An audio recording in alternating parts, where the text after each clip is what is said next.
Yet you came to prove your love for me. The voices of a million angels cannot express all that I am and never hope to be. I owe it all to thee. It's to God be the glory. Oh, it's to God be the glory. To God be the glory. As I journeyed at Arkansas Baptist, and it came to me, before coming to Arkansas Baptist, I would have never imagined meeting an instructor named Dr. Harold Benton and harassing him every Tuesday and Thursday night about taking his vehicle for a spin. Doc, I still want to drive, but I hope you fuel it up before I get in it. Nor would I fathom my mother being diagnosed with dementia, being free physically, yet confined mentally, and watching her deteriorate before my eyes. Nor sitting on the sideline of life, watching our country being beat up by a horrible and deadly plague called COVID-19. Art Linkletter once said, things turn out best for people who make the best out of the way things turn out. Wow. It's to God be the glory. So what does grit mean? Talk about grit, what does it mean? Well, number one, G is for growth. Everybody say growth. Every day, I strive to get better. Say get better. Get better. Get better. You cannot be satisfied with just where you are now. Every day, you should live a life of improving upon your people skills, your career skills, because that's going to be the game changer for you. R is for resilience. Say resilience. That means what? If you get knocked down, you do what? You get up. If you can't get up, you find someone that loves you to help you up. But there's never an excuse to stay down. So G is for growth, resilience, R is for resilience, I is for intentionality. Everybody say intentionality. That means you're going to make sure that you plan your life. You're going to plan your success. Energy flows where your intention goes. One more time. Energy what? Flows where your intention goes. And a lot of us, we wonder why our lives are jacked up sometimes. It's because we have this negative energy. Or we have no energy because we're around people with negative energy. So we have to make sure that intentionality means I'm going to have the intent of being great, of being productive, of being impactful, because that is where your energy will flow. And T is for tenacity. Everybody says tenacity. You need to be like that pit bull. You need to never give up. You need to knock on that door for that opportunity. Once, they close the door. You knock on the what? Twice, they close the door. You find another door. You knock again. You keep knocking and knocking and knocking until you get your desired outcome. That's tenacity. So the question we ask ourselves as we move into this new world is, how are we going to distinguish ourselves from a robot? Why should I hire you as opposed to a robot? Why? Well, it's your ability as a human to understand and manage your relationships and your emotions. That's why. And that's called emotional intelligence. I don't have time to go into that because I'm not doing a workshop. But you look it up yourself. There are 5 components: self-awareness, self-regulation, discipline, motivation, social skills, and empathy. So I encourage everybody in this room to brush up on your emotional intelligence, because the only way you can combat artificial intelligence is with your what? Emotional intelligence. And that will make you great. Look behind you and smile. See, artificial intelligence can't smile. Artificial intelligence can be nice. Artificial intelligence can be likable. If you're going to succeed in life, and these people will tell you two more things. You have to be likable. You have to be what? Likable. See, being angry and pissed off and scowls on your face, that won't get you anywhere in life. You have to be what? Likable. If you're likable, you go a long way in life. And number two, you have to build relationships with people that don't look like you.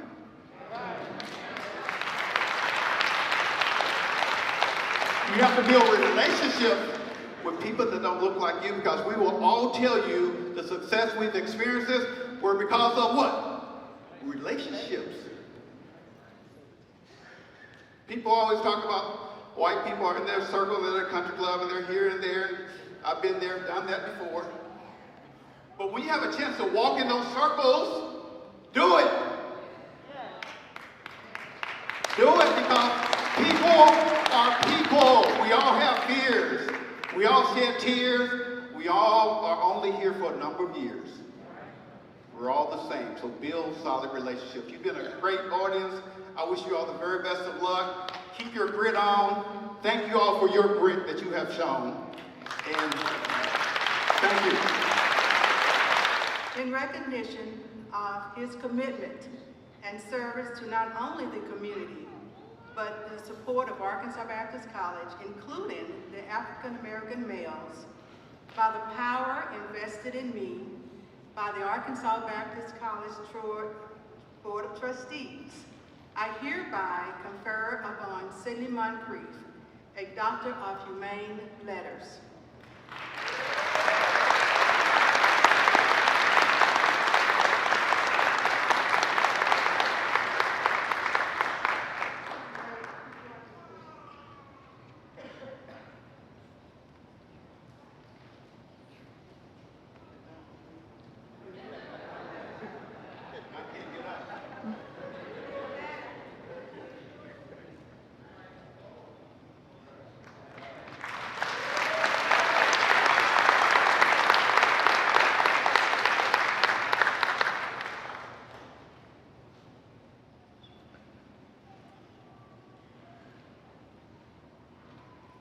It is an honor that I present the next candidate for honorary doctorate of humane letters, Rachel Kremer. Rachel is a graduate of the University of Arkansas. And then I have to steal, because tenacity is my T, and it's so important because you have to keep fighting. And I just want to thank you all. It's such an honor, and I'm going to cry, but it's such a privilege. Thank y'all.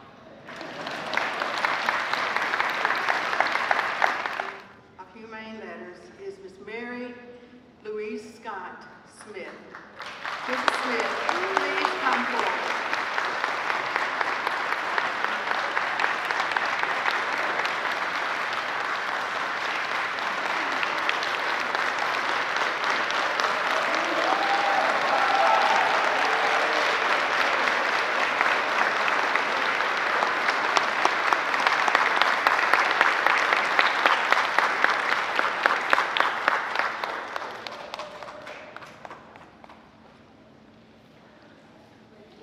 Mrs. Mary Louise Smith is the last of 8 children, born in September 1926.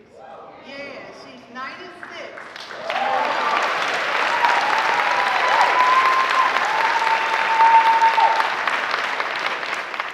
Reverend Black is a proud product of the state of Arkansas, from the small town of Black Board of Trustees.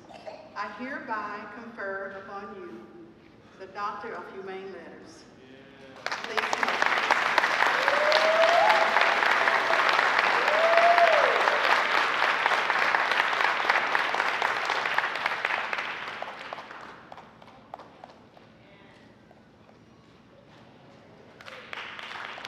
Reverend Thornton, Many of you know him as JC. For the longest, I'd say Reverend JC Love.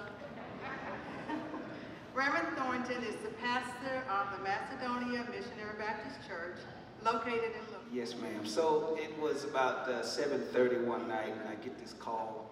I have Dr. Favors, President Favors' number in my phone, and so I saw that it was her. 7:30 that night, I got nervous because the president was calling. We had just did the show at Arkansas Baptist College, and I was, that day we did the show, so I was nervous. I said, Lord, I done said something wrong. Lord, I'm going to jail. The president is calling me. Something is bad out of line here. And she told me that I was being conferred with a doctorate, and I blacked out after that. And all I could think of myself was my 8-year-old son who's in the back there, and I could hear him yelling at me, Daddy, Daddy, Daddy. And I could hear my wife saying, baby, he ain't gonna answer till you say doctor.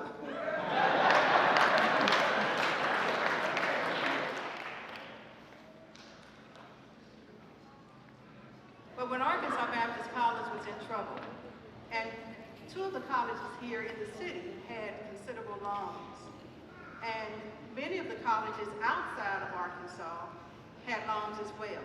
But many of them were selected to have those loans deferred. Arkansas Baptist College, like the other 45 institutions, couldn't pay the loans because we didn't have enough revenue coming in, because most of our institutions bring in students that really can't afford what the education costs today, because it's way too high. But he stepped up because of a personal friend that he knew. And I heard Dr. Moncrief say, it's about networking. But I didn't know the gentleman, I knew his name only. I didn't have a personal relationship with him like he does. So at the end of the day, when Congress was in session, they were making a decision to select 8 of the schools to have those loans deferred, which would have been a major blessing for anyone that couldn't afford to pay the loans in the first place. Dr. Miles made a call, and within 6 seconds of the time that meeting was about to end, the chairman of that committee stood up and said, I have 2 additional schools I want to add to that list. One of those schools was Arkansas Baptist College and Philanthropy College.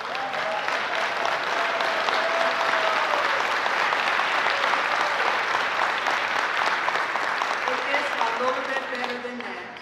And you won't see this in the Arkansas Gazette or in the Arkansas Times. But moving forward, the COVID hit. And we all know that was a tough time. It was a tough time for our instructors, for our students. They had to navigate from on in-house or on face-to-face to remote. And everybody had to learn how to navigate through all of the technology, and we knew it was tough. But during that time, Arkansas Baptist College, along with 45 other colleges, were blessed.